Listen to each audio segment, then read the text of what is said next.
मसीह यस्सु के कादरोज़ीम नाम में आप सबकी सलामती हो। मैं आप सबको हमारे हर रोज़ की बाइबल रीडिंग के प्रोग्राम में खुशामदीद कहती हूँ। मेरे अजीज़ों, कल हमने खुदावंद के कलाम में से पैदाइश की किताब उसके 24वें बाब को पढ़ा था और आज हम अपनी बाइबल रीडिंग को आगे बढ़ाते हुए पैदाइश की किताब उसके 25वें बाब को आगे बढ़कर पढ़ेंगे। और इससे पहले हम खुदावंद के कलाम को पढ़ें, हम अपनी डेली रूटीन के मुताबिक आए, पहले एक गीत गाएंगे, उसके बाद दुआ करेंगे और फिर मजीद आगे बढ़कर खुदावंद के कलाम को सुनेंगे और सीखेंगे। सो आज जो गीत है मेरे पास गाने के लिए, बहुत खूबसूरत गीत है। तेरा कलाम जमाने में ए खुदावंदा, असर दिखा के रहा जिस भी रूप में आया। सो बहुत खूबसूरत गीत है। उम्मीद करती हूँ आप सबको आता होगा और आप सबसे गुजारिश भी करती हूँ कि आप सब मेरे साथ अपनी आवाज़ों को बुलंद करें और खुदावंद की हुजूरी में उसकी सिताइश मेरे साथ मिलकर करें। और एक बार फिर से गुजारिश करती हूँ, आप जितने मेरे साथ ऑनलाइन आ चुके हैं, इस वीडियो को अपनी वॉल पर और दूसरे ग्रुप्स में शेयर भी करें ताकि मजीद लोग हमें खुदावंद का कलाम सुनने के लिए ज्वाइन कर सकें। सो हम मिलकर गीत गाएंगे। तेरा कलाम ज़माने में ए खुदावंदा, तेरा कलाम ज़माने में ए खुदावंदा, असर दिखा के रहा जिस भी रूप में आया, असर दिखा के रहा जिस भी रूप में आया, तेरा कलाम ज़माने में ए खुदावंदा, तेरे कलाम ने रातों को रोशनी बख्शी, तेरे कलाम ने रातों को रोशनी बख्शी, तेरे कलाम ने तूफान का रुख बदल डाला, तेरे कलाम ने तूफान का रुख बदल डाला, असर दिखा के रहा जिस भी रूप में आया, असर दिखा के रहा जिस भी रूप में आया, तेरा कलाम ज़माने में ए खुदावंदा, तेरा कलाम है शोला भी और शबनम भी, तेरा कलाम है शोला भी और शबनम भी, तेरा कलाम है अनमोल ए खुदावंदा, तेरा कलाम है अनमोल ए खुदावंदा, असर दिखा के रहा जिस भी रूप में आया, असर दिखा के रहा जिस भी रूप में आया, तेरा कलाम ज़माने में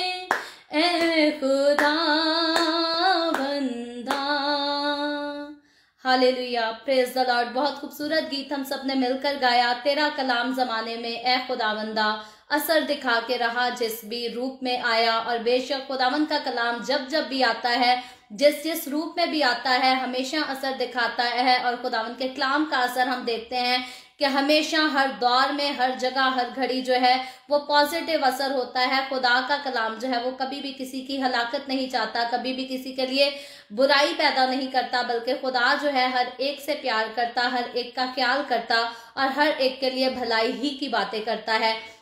और हकीकतन जब खुदावंद के कलाम को हम हर रोज पढ़ते हैं, सुनते हैं, इससे सीखते हैं, तो इसमें हम हकीकतन जो है वो तजर्बे से इस बात को देखते हैं कि बहुत सारे लोगों का तजर्बा है। और खसूसन जब हम अपनी जिंदगियों पर निगाह करते हैं तो हमारी जिंदगियों का भी अपना तजर्बा है कि जब भी खुदावंद का कलाम आता है वो हमेशा बेमायने, बेमकसद नहीं आता, बल्कि हमेशा मकसद के साथ और हमारी भलाई के साथ आता है। खुदावंद के कलाम में, खुदावंद की बातों में, खुदावंद की मर्जी में हमेशा हमारे लिए जो है वो भलाई शामिल है। हलाकत कभी भी खुदा किसी की नहीं चाहता।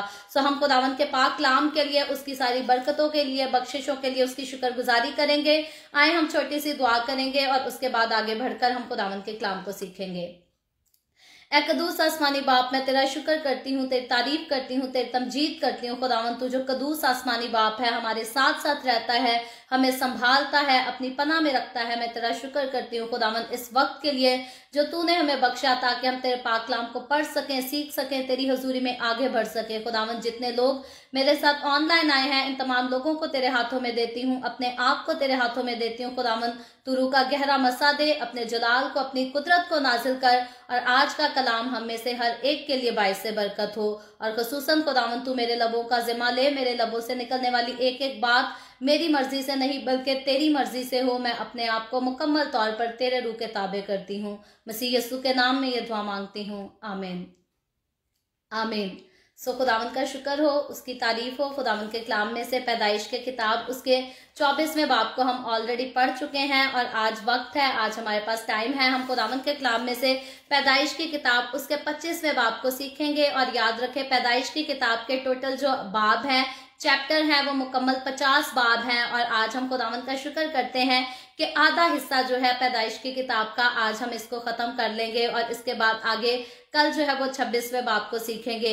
और हकीकतन ये खुदावंद की तरफ से हमारे ऊपर बख्शिश है खुदा की, उसका बड़ा फजल है, उसका बड़ा करम है, जिसने हमारे लिए ऐसा मुमकिन किया कि हम खुदावंद के कलाम को तरतीब से पढ़ सकें। और हकीकतन मैं हमेशा इस बात को कहती हूँ कि आप कभी किसी हवाले से सीखें, कभी किसी हवाले से सीखें, वो भी फायदे के लिए है और वो भी बहुत अच्छी बात है, हमें सीखना चाहिए। लेकिन खुदावंद के कलाम को शुरू से लेकर तरतीबवार हमेशा जो आखिर तक इसको पढ़ना है, ये हमें और ज्यादा हमारे जहन को खोलता है, समझ को खोलता है। और तरतीब से हमेशा कहानी के कुछ कुछ हिस्सों को सुनना जो है वो भी फायदेमंद तो होता है, लेकिन किसी भी कहानी को जब आप शुरू से लेकर आखिर तक तरतीब से समझते हैं तो तब आप और मैच्योरली जो है एक चीज को अंडरस्टैंड कर पाते हैं, समझ पाते हैं। तो हकीकतन बाइबल मुकद्दस का ये जो डेली बाइबल रीडिंग का प्रोग्राम मुनक्किद किया गया है, ये इसीलिए किया गया है ताकि शुरू से लेकर आखिर तक हम पूरी बाइबल मुकद्दस को सब साथ पढ़ सकें, सब साथ सीख सकें। और जो इस कलाम के पढ़े, सुनने का और सीखने का असर होगा हमारी जिंदगियों में, इसका खास मकसद सिर्फ ये नहीं है कि हम बड़ी बड़ी नॉलेज की आलमो जैसी बातें करने लगे, नहीं, बल्कि इसका जो मकसद है, इसको सीखने का, पढ़ने का ये मकसद है कि हम हर रोज जो है अपने आप को कलाम के आईने में देखें और साबित कदमी के साथ, वफादारी के साथ खुदावंद की हजूरी में चल सकें, उसकी हजूरी में आगे बढ़ सकें। सो खुदावंद के कलाम में से पैदाइश की किताब उसके 25वें बाब की पहली आयत से यूं लिखा है, और इब्राहिम ने फिर एक और बीवी की जिसका नाम कतूरा था, और उससे जिमरान और यकसान और मिदान और मिद्यान और इसबाक और सूख पैदा हुए। और युक्सान से सबा और ददान पैदा हुए, और ददान की औलाद से असूरी और लतूसी और लूमी थे। और मिद्यान के बेटे इफा और इफर और हनूक और अबीदा और अल्दोआ थे, ये सब बनी कतूरा थे। और इब्राहिम ने अपना सब कुछ इजहाक को दिया, और अपनी हुर्मों के बेटों को इब्राहिम ने बहुत कुछ इनाम में देकर अपने जीते जी उनको अपने बेटे इजहाक के पास से मशरिक की तरफ, यानी मशरिक के मुल्क में भेज दिया। और इब्राहिम की कुल उम्र जब तक वो जीता रहा 175 की हुई, तब इब्राहिम ने दम छोड़ दिया और खूब बुढ़ापे में नहायत ज़हीफ और पूरी उम्र का होकर वफात पाई और अपने लोगों में जा मिला। और उसके बेटे इसहाक और इस्माइल ने मकफीला के गार में, जो ममरे के सामने हित्ती सुहर के बेटे इफ्रून के खेत में है, उसे दफन किया। ये वही खेत है जिसे इब्राहिम ने बनी हित से खरीदा था। वहीं इब्राहिम और उसकी बीवी सारा दफन हुए। और इब्राहिम की वफात के बाद खुदा ने उसके बेटे इसहाक को बरकत बख्शी और इसहाक बैरलही रुई के नजदीक रहता था। ये नसबनामा इब्राहिम के बेटे इस्माइल का है, जो इब्राहिम से सारा की लौंडी हाजरा मिस्री के बतन से पैदा हुआ। और इस्माइल के बेटों के नाम ये हैं, ये नाम तरतीबवार उनकी पैदाइश के मुताबिक हैं। इस्माइल का पहलौठा नबायोत था, फिर केदार और अदबियल और मबसाम और मिश्मा और दूमा और मसा, हदद और तीमा और यतूर और नफीस और किदमा। ये इस्माइल के बेटे हैं और इन्हीं के नामों से इनकी बस्तियां और छावनियां नामजद हुईं। और यही 12 अपने अपने कबीला के सरदार हुए। और इस्माइल की कुल उम्र 137 बरस की हुई, तब उसने दम छोड़ दिया और वफात पाई और अपने लोगों में जा मिला। और उसकी औलाद हवीला से शोर तक, जो मिस्र के सामने उस रास्ता पर है जिससे असूर को जाते हैं, आबाद थी। ये लोग अपने सब भाइयों के सामने बसे हुए थे। और इब्राहिम के बेटे इसहाक का नसबनामा ये है। इब्राहिम से इसहाक पैदा हुआ। इसहाक 40 बरस का था जब उसने रिबका से ब्याह किया, जो फेदान और अराम के बाशिंदा बैतुएल अरामी की बेटी और लाबिन अरामी की बहन थी। और इसहाक ने अपनी बीवी के लिए खुदावन से दुआ की, क्योंकि वह भांज थी, और खुदावन ने उसकी दुआ कबूल की। और उसकी बीवी रिबका हामला हुई और उसके पेट में 2 लड़के आपस में मजामत करने लगे। तब उसने कहा, अगर ऐसा ही है तो मैं जीती क्यों हूं? और वो खुदावन से पूछने गई। खुदावन ने उसे कहा, 2 कौमें तेरे पेट में हैं और 2 कबीले तेरे बतन से निकलते ही अलग अलग हो जाएंगे। और एक कबीला दूसरे कबीले से जोरावर होगा और बड़ा छोटे की खिदमत करेगा। और जब उसके वज़े हमल का दिन पूरे हुए, तो क्या देखते हैं कि उसके पेट में तवाम है। और पहला जो पैदा हुआ था सुर्ख था और ऊपर से ऐसा जैसे पशमीना, और उन्होंने उसका नाम यीशु रखा। उसके बाद उसका भाई पैदा हुआ और उसका हाथ यीशु की एड़ी को पकड़े हुए था और उसका नाम याकूब रखा गया। जब वो रिबका से पैदा हुए तो इसहाक 60 बरस का था। और वो लड़के बढ़े और यीशु शिकार में माहिर हो गया और जंगल में रहने लगा।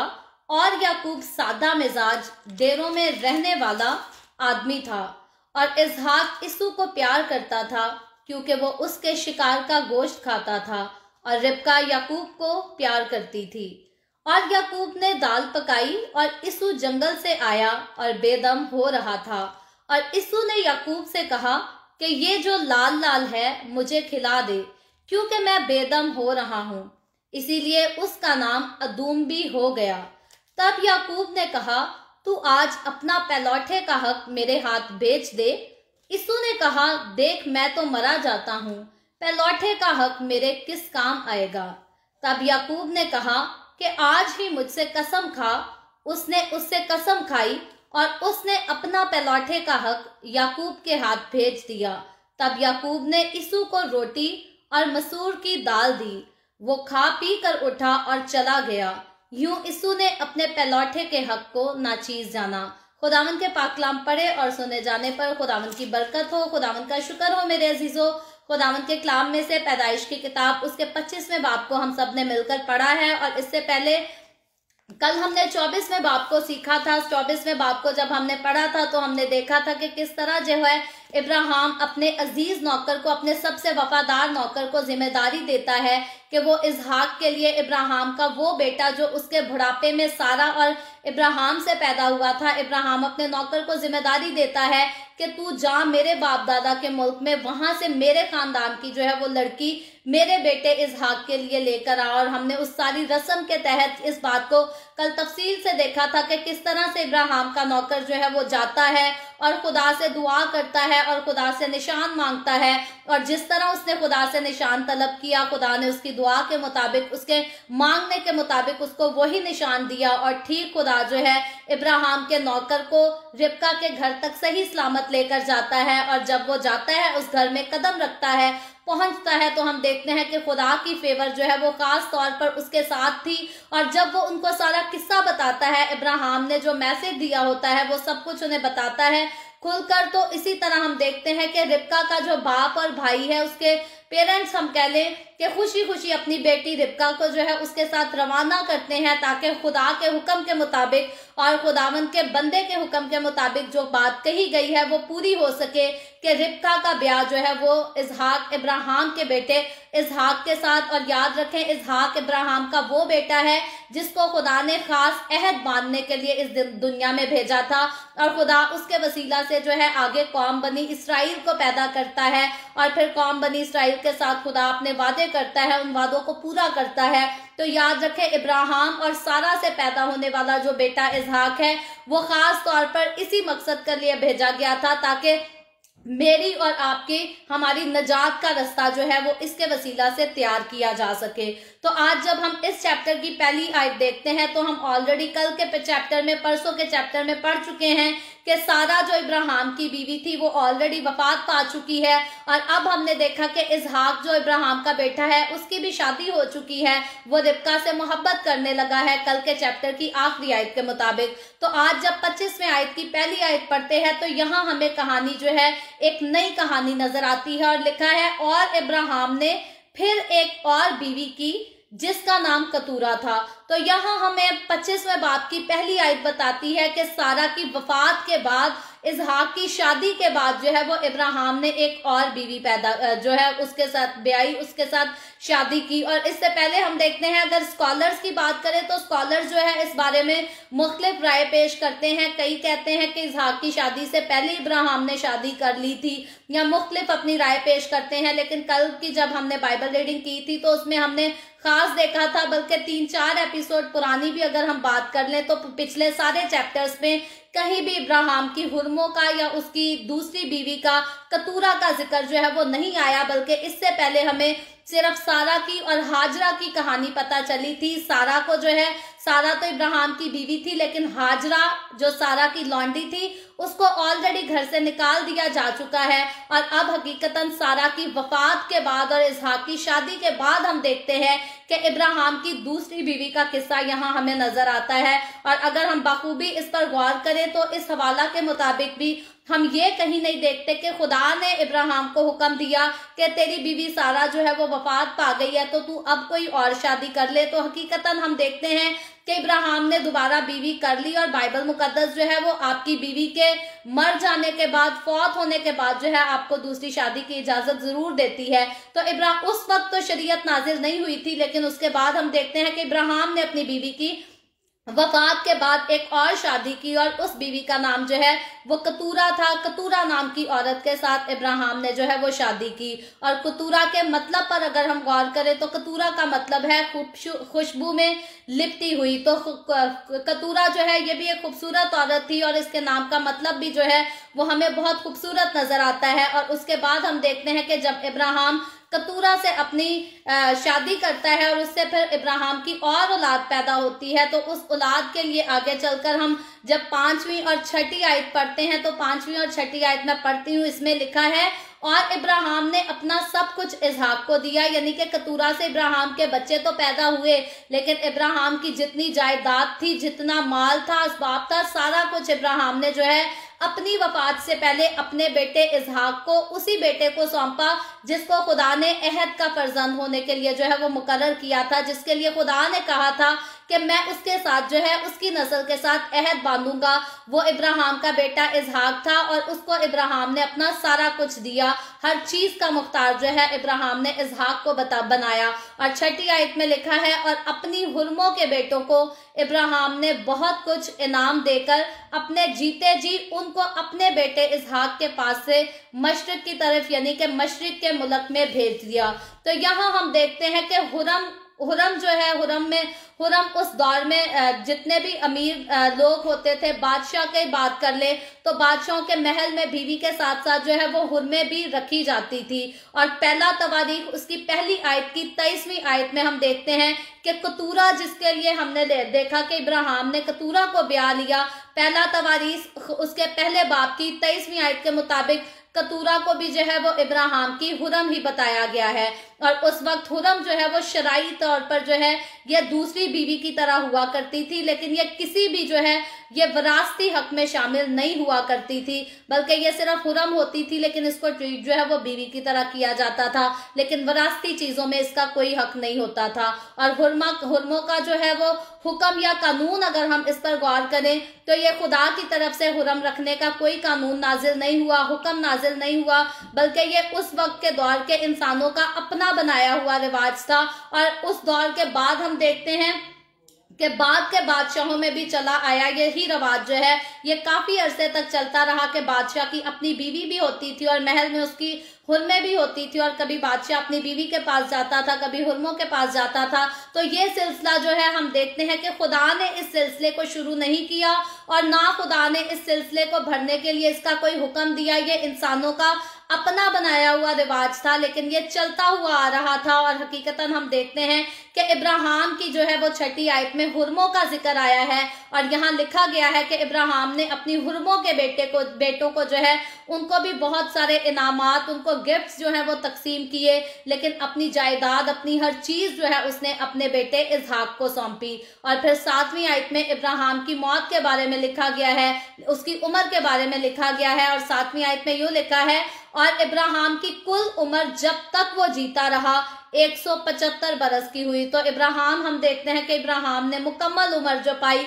वो 175 साल की उम्र पाई। और लिखा है 8वीं आयत में, तब इब्राहिम ने दम छोड़ दिया और खूब बुढ़ापे में नहायत ज़हीफ और पूरी उम्र का होकर वफात पाई और अपने लोगों में जा मिला। तो इसको हम पहले जो है वो ऑलरेडी देख चुके हैं अपनी पिछली बाइबल रीडिंग के एपिसोड में कि खुदा ने इब्राहिम से वादा किया था कि मैं तुझे बुढ़ापे में औलाद दूंगा, तेरी बीवी सारा से औलाद दूंगा, और मैं तुझे बढ़ाऊंगा, मैं तुझे बरकत पर बरकत दूंगा, और तू पूरी उम्र, तू अच्छी उम्र पाएगा, और आखिर में जो है तू अपने बाप दादा के साथ जाकर सो जाएगा, उनके साथ मिलेगा। तो ये खुदा का वादा था, जिसको हम मुकम्मल तौर पर देखते हैं कि खुदा जब जब इब्राहिम पर नाजिल हुआ, उस पर जाहिर हुआ, जब जब खुदा ने इब्राहिम से बात की, तो जितने खुदा ने इब्राहिम से वादे किए थे वो आज के इस चैप्टर में हम देखते हैं कि खुदा ने इब्राहिम के जीते जी उन सारे वादों को जो है वो पूरा किया। जब खुदा ने इब्राहिम को चुना, उसको उसके बाप दादा के वतन से निकलने के लिए कहा,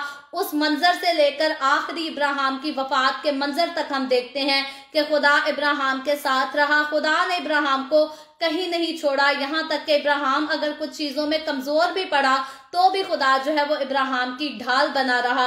और हकीकतन मैं और आप अगर आज हम अपनी जिंदगियों पर निगाह करें तो खुदावन के वादे आज हमारे साथ भी इसी तरह हमारी जिंदगियों में पूरे होते हैं। कई बार हम अपने हालात की वजह से निडाल होते हैं, परेशान हो जाते हैं, कई बार हम ईमान में भी गिर पड़ते हैं, कमजोर हो जाते हैं, लेकिन खुदावंद हमेशा हमारी ढाल बनकर खड़ा होता है। खुदावंद हमेशा हमें सपोर्ट करता है, अपने पाक फरिश्तों को भी भेजता है कि वो भी हमारी मदद करें। और हकीकतन मैंने अपनी जिंदगी में हमेशा खुदावंद के हाथ को जो है अपने ऊपर देखा है, यहाँ तक कि जब मैं परफेक्ट कंडीशन में रही तब भी खुदावंद मेरे साथ था। जब कभी मैं अपनी जिंदगी में परफेक्ट नहीं भी रही, मेरी जिंदगी में कमियां भी आई, कमजोरियां भी आई, गुनाह भी आए, तब भी खुदावंद ने मुझे संभाला और हमेशा मुझे गुनाहों में से निकालकर खुदावंद ने अच्छी जगह पर बिठाया, अच्छा रास्ता दिखाया। और याद रखे, खुदा ना मुझसे और आपसे कभी भी खुदा हमसे ये नहीं चाहता कि हम गुनाह में पड़ें और फिर गुनाह ही में मर जाएं, बल्कि खुदा हमेशा चाहता है कि हमारी तौबा की नौबत पहुंचे। और जिस तरह मैं अपना पर्सनली एक्सपीरियंस आपको बताती हूँ कि जब मैं गिर पड़ी तो खुदावन ने मुझे उठने का मौका दिया, खुदावन मेरे लिए वो वक्त लाया कि मैं फिर से तौबा करूं, फिर से खुदावन को अपनी जिंदगी दूं और सरगर्मी से खुदावन के साथ चल सकूं। तो इसी तरह खुदावन आज आपसे चाहता है, आपके घरानों से, आपकी फैमिली से यही चाहता है कि अगर आपकी जिंदगियों में कोई कमी कमजोरी आ चुकी है, कोई गुनाह आ चुके हैं, तो आज आपको उनको दूर करना है और अपने आप को खुदावन के हुजूर पेश करना है। और याद रखें, जिस तरह से बाप इब्राहिम की जिंदगी में खुदा के वादे पूरे हुए, जिस तरह से मैं अपना पर्सनल एक्सपीरियंस करूं, उसकी बात करूं, तो मेरी जिंदगी में जैसे खुदा के वादे पूरे होते हुए मैं हर रोज देखती हूं, आपकी जिंदगियों में हमेशा खुदा के सारे वादे जो है वो हमेशा पूरे होंगे।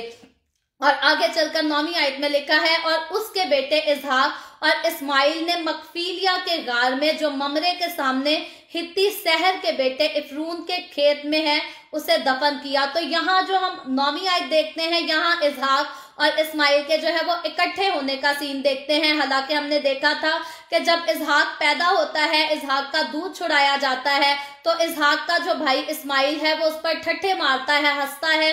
और यही वजह है कि सारा जो है वो इब्राहिम को कहती है कि इस्माइल को और इसकी माँ को जो है वो यहाँ से, इस घर से निकाल दे। तो उस घर से निकाले जाने के बाद हम देखते हैं कि यहाँ पर आकर इसहाक का और इस्माइल का आपस में मिलाप होता है, इनकी मुलाकात होती है और ये दोनों भाई जो है ये इकट्ठे अपने बाप को दफन करते हैं। और आगे चलकर फ्यूचर में जब हम इसहाक के बेटों के ताल्लुक से याकूब और इसू की जुदाई के ताल्लुक से पढ़ेंगे, और उसके बाद हम देखेंगे कि इसी तरह जैसे इब्राहिम की मौत पर इसहाक और इस्माइल इकट्ठे होकर उसको दफन करते हैं, सेम इसी तरह फ्यूचर में जो है वो इसहाक के बच्चे याकूब और इसू वो भी अपनी जुदाई के बाद अपने बाप इसहाक की मौत पर जो है वो इकट्ठे होंगे और फिर से जो है वो एक दूसरे के साथ मुलाकात का अंदाज जो है वो दोबारा शुरू करेंगे। और आगे 10वीं आयत बताती है कि ये वही खेत है, इब्राहिम को उसी जगह दफन किया गया जहां उसकी बीवी जो है सारा को दफन किया गया, और ये वही जगह है जो इब्राहिम ने जो है वो पैसा देकर, दाम देकर उसको खरीदा था, अपनी मलकियत बनाया था।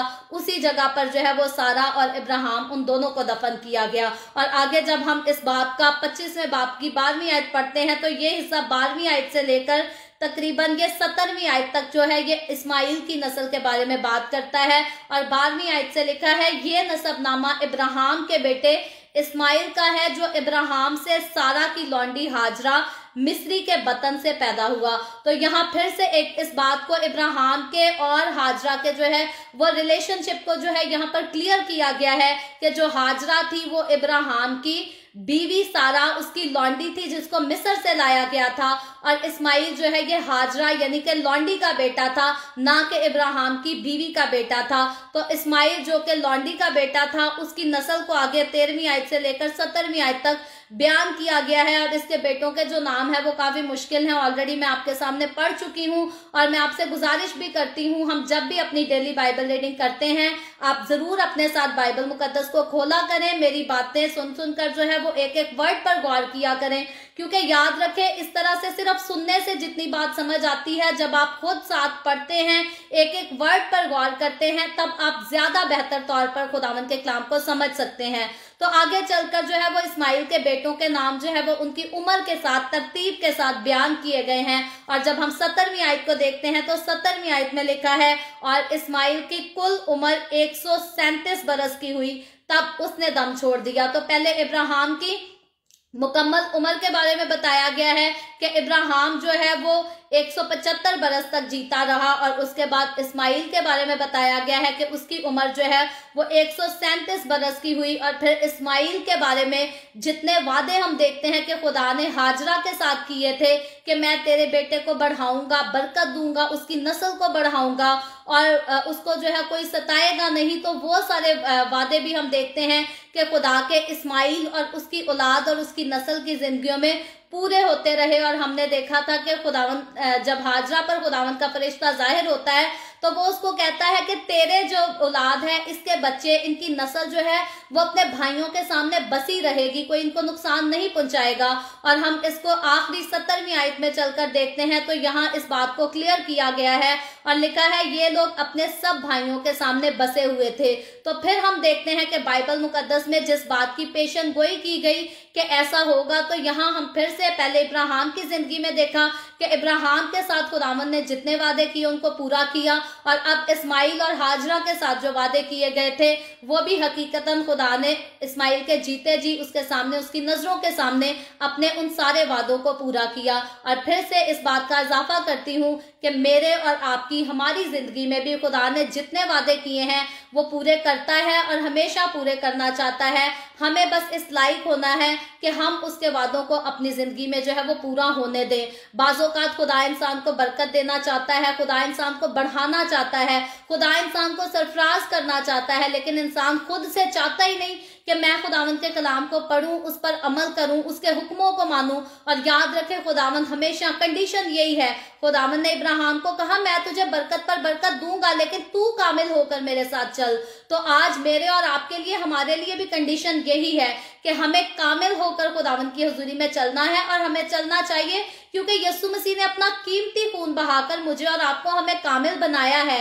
यीशु के खून से धुलकर हम सब कामिल ठहराए गए हैं, हम सब रास्तबाज ठहराए गए हैं। और जब खुदावंद का कलाम हमें रास्तबाज कहता है, हमें रास्तबाज ठहराता है, तो फिर हकीकतन हमें अपनी जिंदगियों में रास्तबाजों की तरह चलना है, ना कि हम अपनी जिंदगी में गुनाहों की दलदल को लेकर जो है उसको फिरते रहें और गुनाहों का गंद लोग हमारी जिंदगियों में देखें और जो है हमारी जिंदगियों की हकारत की जाए। और बाइबल मुकद्दस में खसूसन जवानों के लिए लिखा गया है कि कोई तेरी जवानी की जो है वो हकारत ना करे। और मैं खुदावंद की बंदी होते हुए इस बात पर यकीन रखती हूँ कि सिर्फ जवानी नहीं बल्कि किसी को हमारे बचपन की हकारत करने का, जवानी की और बुढ़ापे की किसी भी उम्र की लिमिट का जो है हमें कभी भी किसी को मौका नहीं देना चाहिए कि कोई हमारी हकारत करे और इसकी वजह से जो है वो खुदा के कलाम जिसको हम पढ़ते हैं उसकी भी इंसल्ट हो।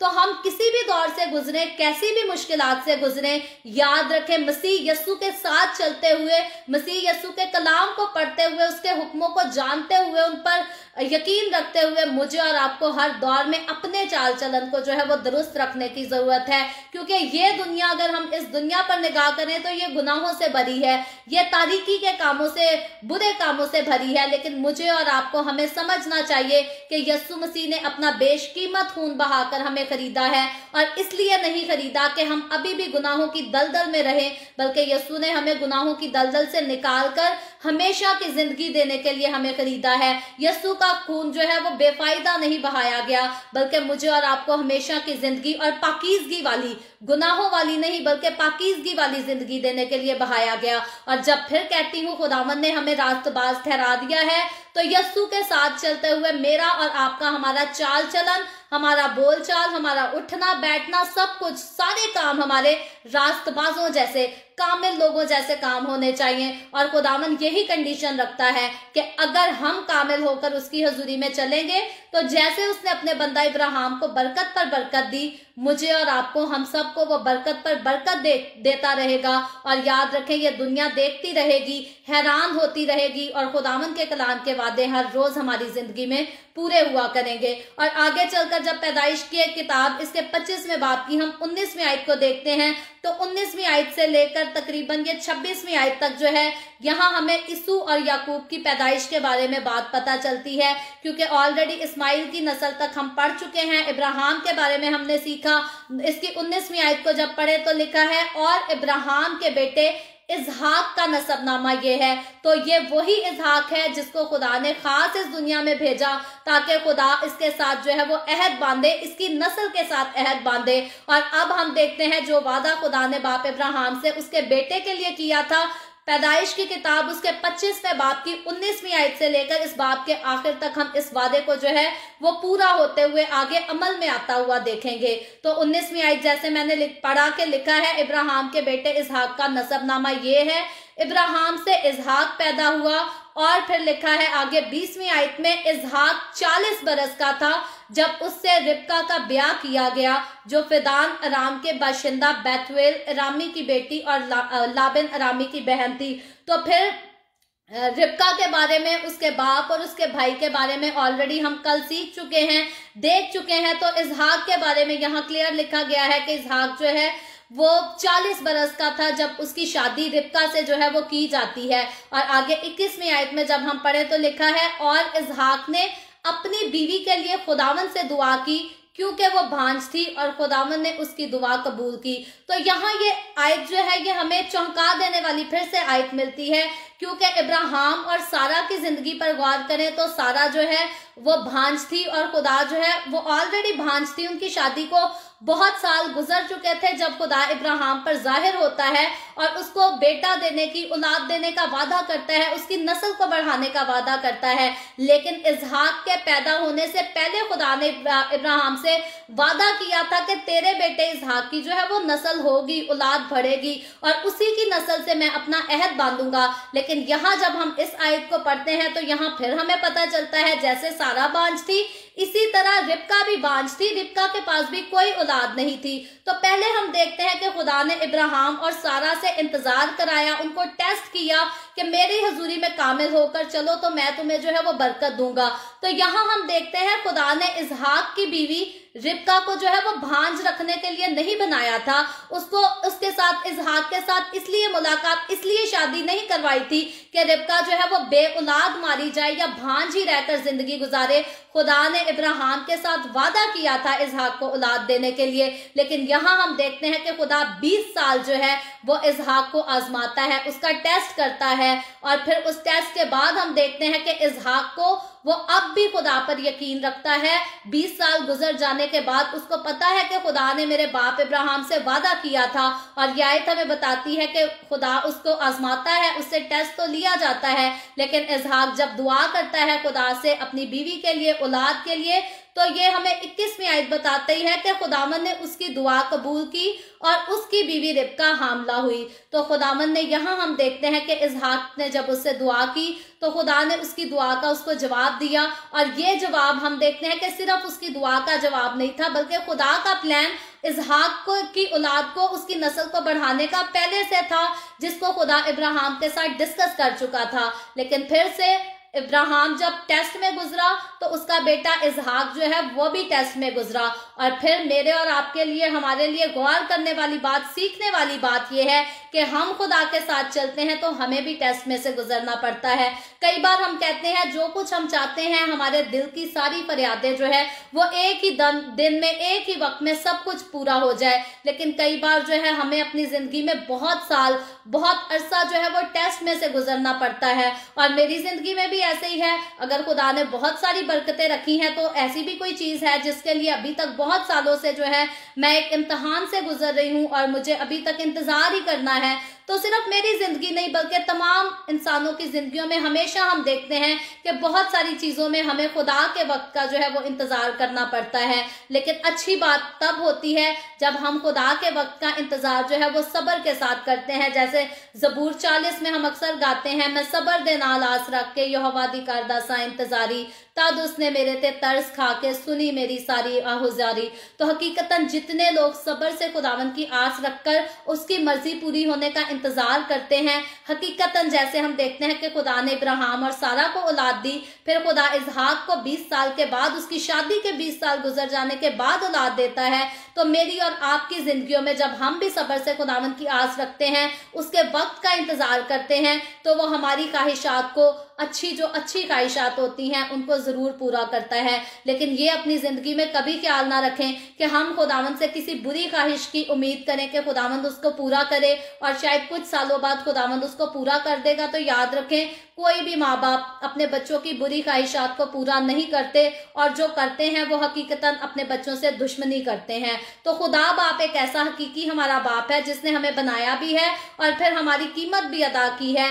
वो बाप जो है वो कभी भी हमारी बुरी ख्वाहिशात को पूरा नहीं करता, फिर हम उसके लिए रोएं, गिड़गिड़ाएं, जो मर्जी करें, कभी भी वो हमें आग में जलने नहीं देगा, क्योंकि उसने हमें बनाया है, उसने हमारी कीमत अदा की है और हकीकी तौर पर वो मुझसे और आपसे सच्ची मोहब्बत रखता है और उसकी मोहब्बत यही हमें बताती है कि वो किसी की हलाकत नहीं चाहता, बल्कि वो यही चाहता है कि हर एक की तौबा तक नौबत पहुंचे। और आगे चलकर जब हम 22वीं आयत पढ़ते हैं तो 22वीं आयत में लिखा है, और उसके पेट में 2 लड़के आपस में मज़ाहमत करने लगे। तब उसने कहा, अगर ऐसा ही है तो मैं जीती क्यों हूं? और वो खुदावंद से पूछने गई। तो यहाँ हम देखते हैं कि जब इसहाक ने दुआ की 21वीं आयत में, तो रिबका जो है वो हामला हो गई।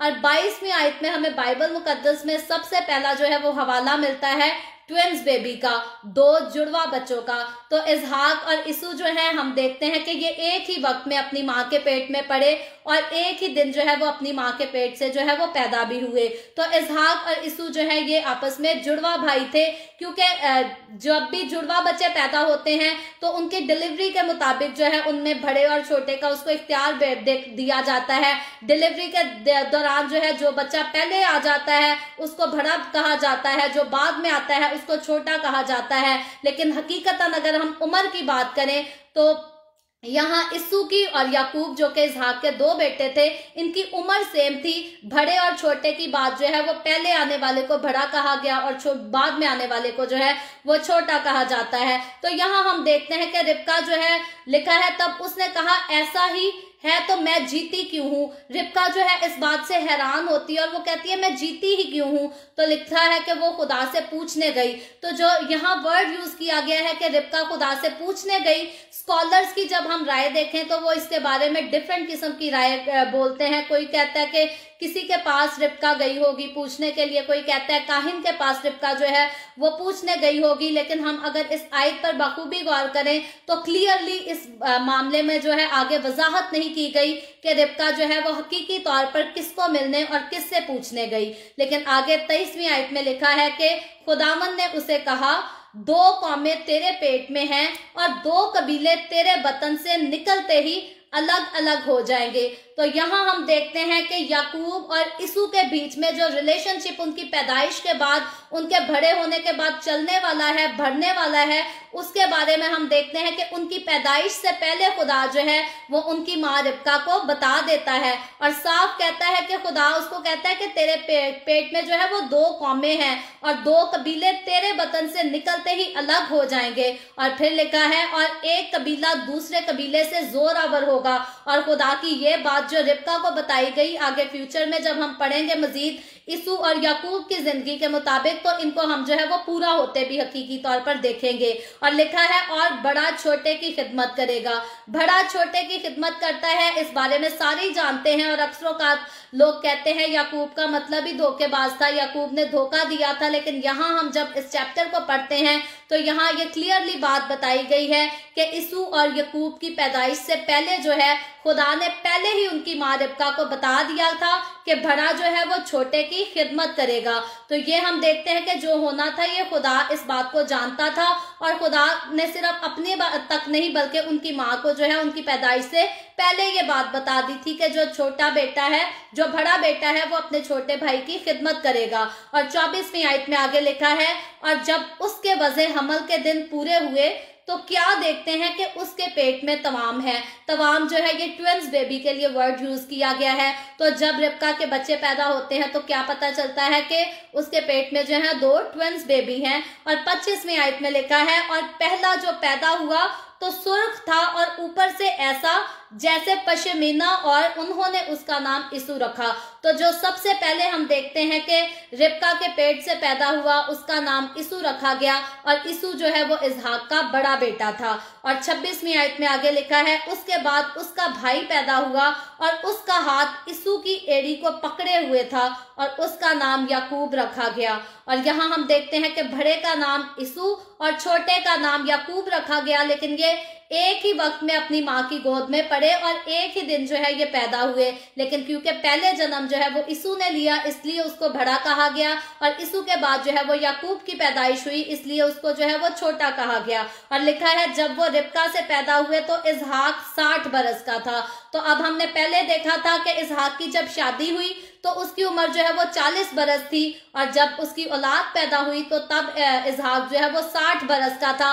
यानी कि इसहाक की शादी के 20 साल के बाद जो है खुदा ने इसहाक को औलाद दी, और एक ही वक्त में हम देखते हैं खुदा ने इसहाक को 2 बेटे दिए। और बाइबल मुकद्दस में ट्विंस बेबीज का जो है ये सबसे पहले अभी जिक्र आता है। इससे पहले अगर हम दुनिया की हिस्ट्री में भी जाकर देखें तो ट्विंस बेबी का जिक्र हमें पहले जो है वो कहीं नहीं मिलता। और आगे चलकर जब हम 27वीं आयत को पढ़ते हैं तो 27वीं आयत से लेकर बाब के आखिर तक जो है वो इसू के बारे में बताया गया है कि किस तरह से इसू जो है वो अपने पहलौठे होने का हक जो है वो अपने छोटे भाई याकूब को देता है। और मैं फिर कहती हूँ इनकी उम्र सेम थी, लेकिन क्योंकि इसू पहले आया था इसलिए उसको पहलौठे का हक मिला, इसीलिए उसको पहलौठा कहा गया। लेकिन याकूब जो है वो बाद में आया था, इसलिए उसको जो है वो छोटा भाई कहा गया। अदरवाइज ये दोनों इकट्ठे अपने माँ के पेट में पड़े और इकट्ठा ही इनका जो है वो जन्म हुआ था। और आगे 27वीं आयत में लिखा है और वो लड़के बढ़े और इसू शिकार में माहिर हो गया और जंगल में रहने लगा, और याकूब सादा मिजाज डेरों में रहने वाला आदमी था। तो यहाँ जो है इस आयत में 27वीं आयत में इन दोनों भाइयों के जो है वो पेशे के बारे में बताया गया है कि इसू जो है वो शिकार करता था और दूसरा भाई जो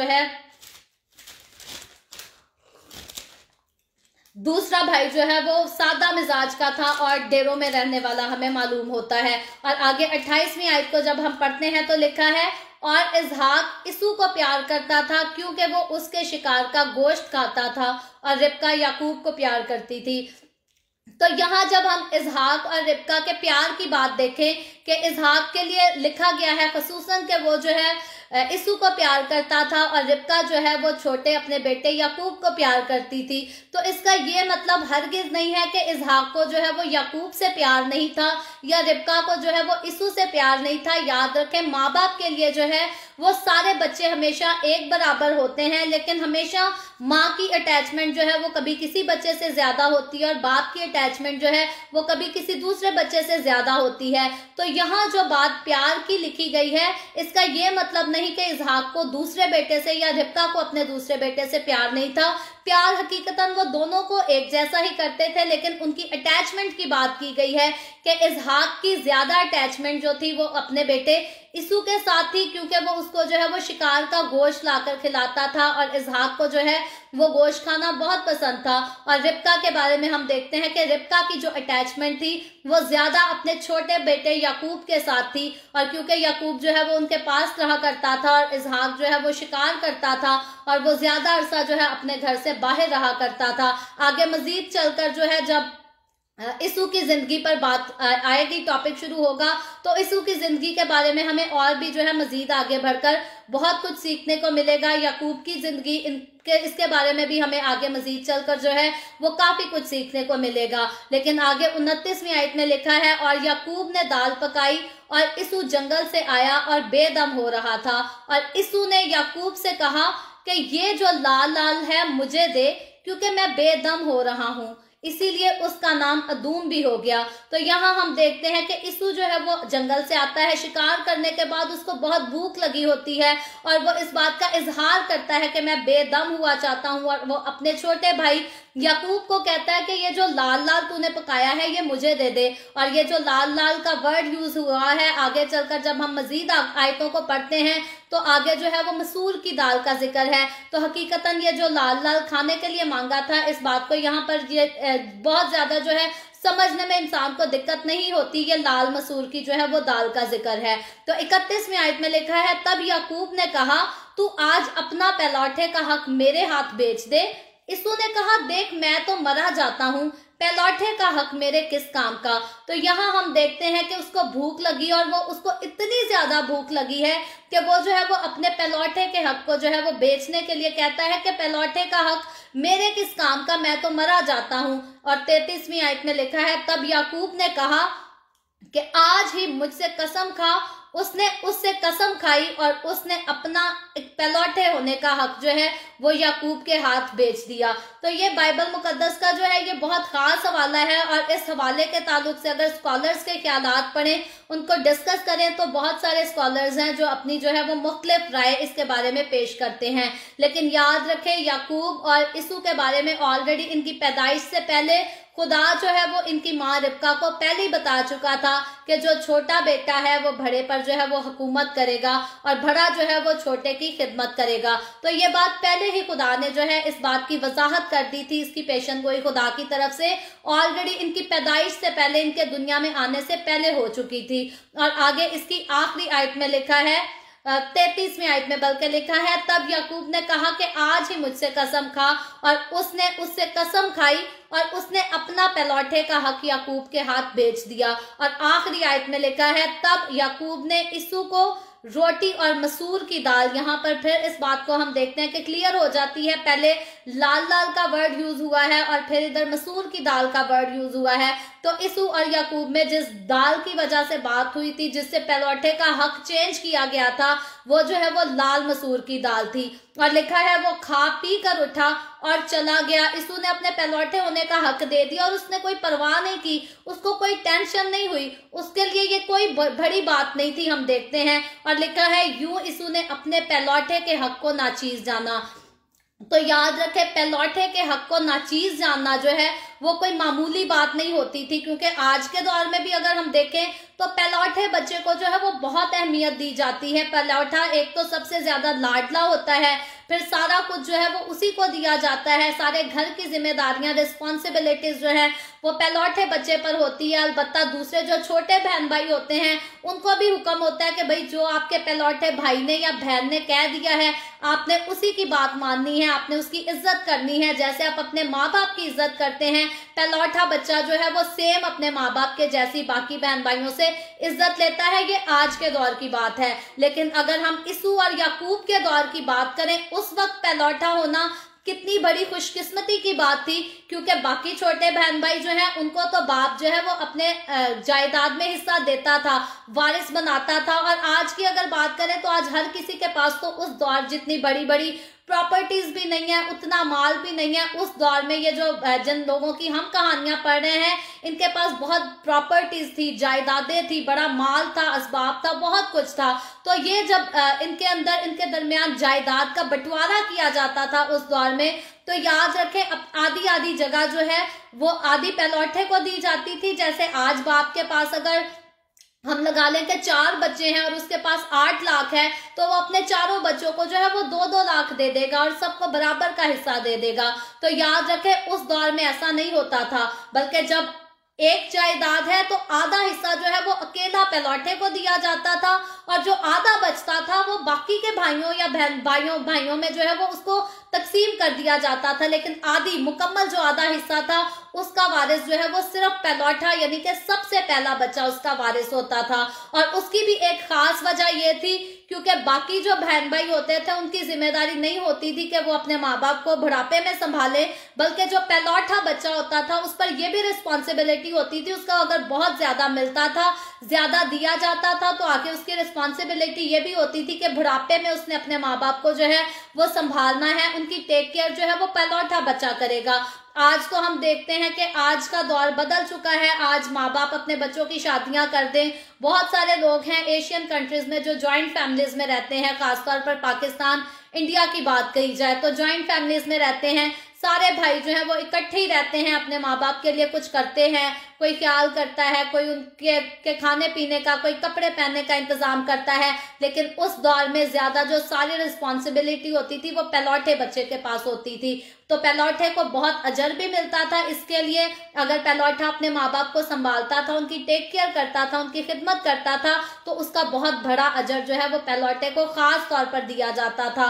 और इसू ने जब अपना पहलौठे का हक दे दिया, उसको नाचीज जाना, तो हम देखते हैं इसू ने सिर्फ एक जुमले की बात तक जो है ये काम नहीं कर दिया, बल्कि जो आगे काम होने जाता है, जब याकूब हम देखते हैं कि इसू की जगह बरकत ले लेगा अपने बाप से, तो हकीकतन इस बरकत का हकदार जो है वो इसू पहले ही जो है वो याकूब को ऑलरेडी बना चुका था। अलबत्ता आगे चलकर हम देखेंगे कि इसहाक जो है वो ख्वाहिश जरूर करेगा कि वो इसू को पहलौठे की बरकत दे। लेकिन हकीकतन जिस बात की पेशन गोई पहले खुदा ने की, उसकी माँ को बताकर कि जो बड़ा है वो छोटे की खिदमत करेगा, और फिर जब हम यहाँ पहलौठे के हक को बिकते हुए देखते हैं और इसू को देखते हैं कि उसने अपने पहलौठे के हक को आराम से अपने छोटे भाई को देकर जो है पहलौठे के हक को नाचीज जाना, तो हकीकतन आगे चलकर जो है जब इसने नाचीज जाना तो पहलौठे का हक जब ये दोबारा लेने लगेगा, पहलौठे की बरकतों को लेने लगेगा, तो इसकी बजाय पहलौठे की वो सारी बरकतें जो है वो याकूब को मिलेंगी।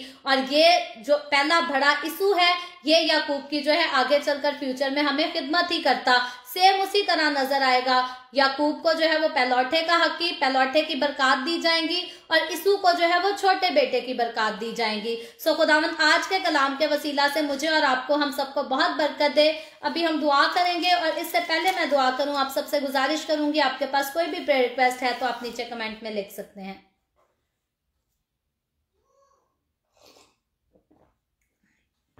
आए हम सब अपने सरों को झुकाएंगे और दुआ करेंगे।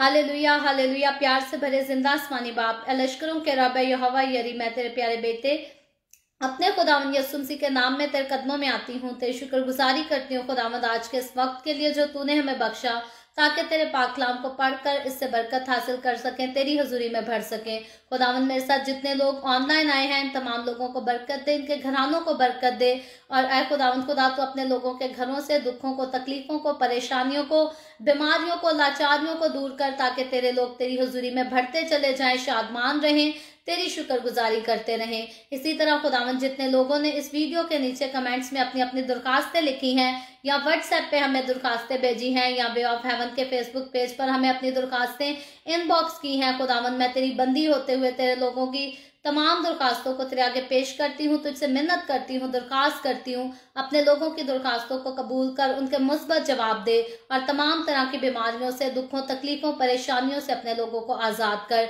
जो लोग अपने बिजनेसेस के मसाइल में उलझे हुए हैं खुदावंद तू उनके भी साथ हो, उनको भी आज़ाद कर, बरकत दे। खसूसन खुदावंद कोरोना वायरस की वजह से जितने लोग बीमार हैं उन पर रहम कर, शिफा दे और तंदुरुस्ती देकर उनकी उम्र को जमीन पर दराज कर। खसूसन खुदावंद मैं इंडिया के लिए तुझसे दुआ करती हूँ, इंडिया के मुल्क पर तू अपना रहम कर, तर्ज खा खुदावंद, और उस मुल्क में बहाली को लेकर आ, और कोरोना वायरस की वबा को खसूसन खुदावंद दुनिया से दूर कर, और इंडिया पर जो है खसूसन खुदावंद मैं तेरे रहम को, तेरे फजल को मांगती हूँ। खुदावंद मैं तेरे तमाम खादमों को, मुकद्दसीन को, पाकलीसियाओं को, परस्तानों को तेरी हजूरी में याद करती हूँ। हर एक पर अपना हाथ बढ़ा, सबको बरकत दे, अपनी पनाह में ले खुदावंद, हर एक को तू अपने जलाल, अपनी गवाही के लिए और ज्यादा कसरत से इस्तेमाल कर। मुझ पर अपना हाथ बढ़ा, the way of haven Facebook page पर अपना हाथ बढ़ा, अपने जलाल, अपनी गवाही के लिए, रूहों की नजात के लिए कसरत से इस्तेमाल कर। बनी इसराइल पर तेरी बरकत, तेरी सलामती हो, और हम सब पर भी तेरी बरकत और सलामती हमेशा होती रहे। मसीह यीशु के नाम में ये दुआ मांगती हूँ, आमीन। खुदावंद की सिखाई हुई दुआ में शरीक होंगे। आए हमारे बाप तू जो आसमान पर है, तेरा नाम पाक माना जाए, तेरी बादशाहत आए, तेरी मर्जी जैसे आसमान पर पूरी होती है जमीन पर भी हो। हमारे रोज की रोटी आज हमें दे, जिस तरह हम अपने कर्जदार को माफ करते हैं, तू भी हमारे कर्ज हमें माफ कर। हमें आजमाइश में ना पड़ने दे, बल्कि बुराई से बचा, क्योंकि बादशाहत, कुदरत और जलाल हमेशा तेरे ही हैं, आमीन आमीन। खुदावंद आप सबको बहुत बरकत दे। मेरे साथ हर रोज ऑनलाइन आकर खुदावंद के कलाम को सुनने के लिए आप सबका बहुत ज्यादा शुक्रिया। इस कलाम को जगह जगह शेयर करते रहें, ताकि हम सबके वसीला से अंजील की मनादी कसरत से हो सके। सो कल फिर हम पाकिस्तान के सुबह 8 बजे, इंडिया के सुबह 8:30 बजे, और कनाडा टोरंटो टाइम के मुताबिक रात को 11 बजे the way of haven Facebook page पर इसी तरह लाइव आकर मजीद आगे बढ़कर खुदावंद के कलाम को सीखेंगे। और आप ज़रूर खुद भी आएँ, अपने साथ दूसरों को भी इनवाइट करें, ताकि ज़्यादा से ज़्यादा लोग हमारे साथ मिलकर खुदावंद के कलाम को सीख सकें। सो खुदावंद आप सबको बरकत दे, आमीन।